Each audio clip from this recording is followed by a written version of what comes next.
Assalamu alaikum wa rahmatullahi ta'ala wa barakatuh, mes frères et sœurs.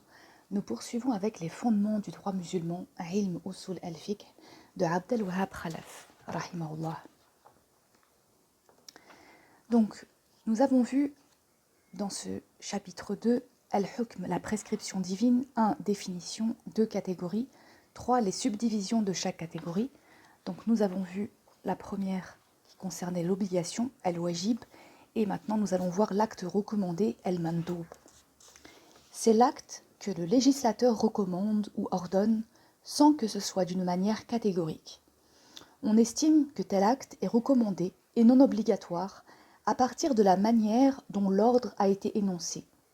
Comme dans la formule « il est recommandé ou préférable de faire ceci ou cela » ou à partir du contexte, par exemple, dans ce verset. Dans la sourate 2, sourate Al-Baqarah, la vache, au verset 282, « Ô vous qui croyez, quand vous contractez une dette à échéance déterminée, écrivez-la. » L'ordre de consigner par écrit les dettes contractées entre musulmans est un acte recommandé et non obligatoire. Cela se comprend à partir de la suite qui dit, dans le verset 283, « Si débiteurs et créanciers sont en mutuelle confiance, le premier devra s'acquitter ponctuellement de sa dette. » En effet, si la confiance est établie entre le créancier et le débiteur, il n'y a pas besoin de consigner la dette. Il est de même de l'acte d'affranchissement d'un esclave après la mort de son maître. Allah donne le choix à ce dernier de le faire s'il le veut. Dans la sourate 24, An-Nur, la lumière, verset 33, « Établissez avec eux un contrat si vous les jugez capables de se racheter. » Ainsi, si les expressions suivantes vous a été prescrit, votre devoir est, Allah vous ordonne, précède l'injonction, on sait qu'il s'agit d'une obligation.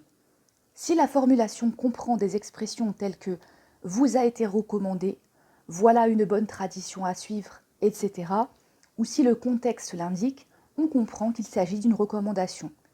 Si le texte lui-même ne permet pas de l'établir, c'est en se référant aux principes généraux de la charia ou à la présence ou non de sanctions liées au non-accomplissement de l'acte que l'on détermine s'il s'agit d'une obligation ou d'une recommandation.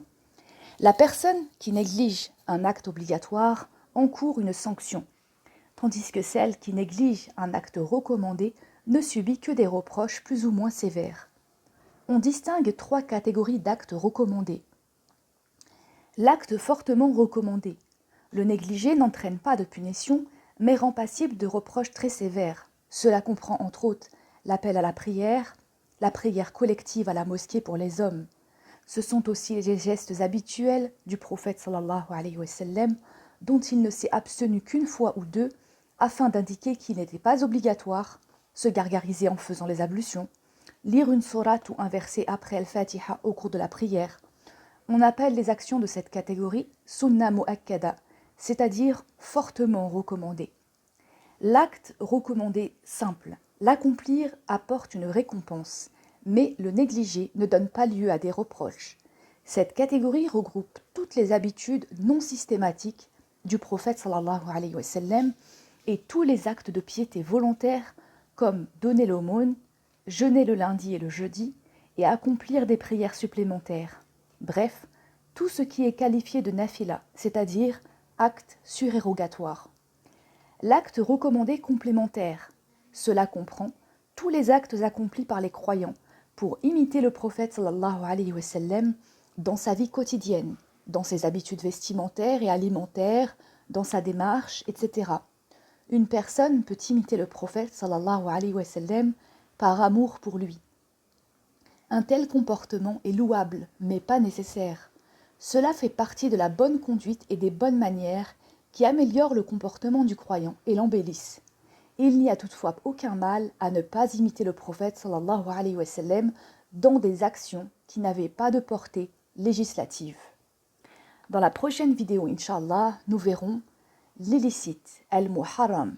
Wassalamu alaykum wa rahmatullahi ta'ala wa barakatuh.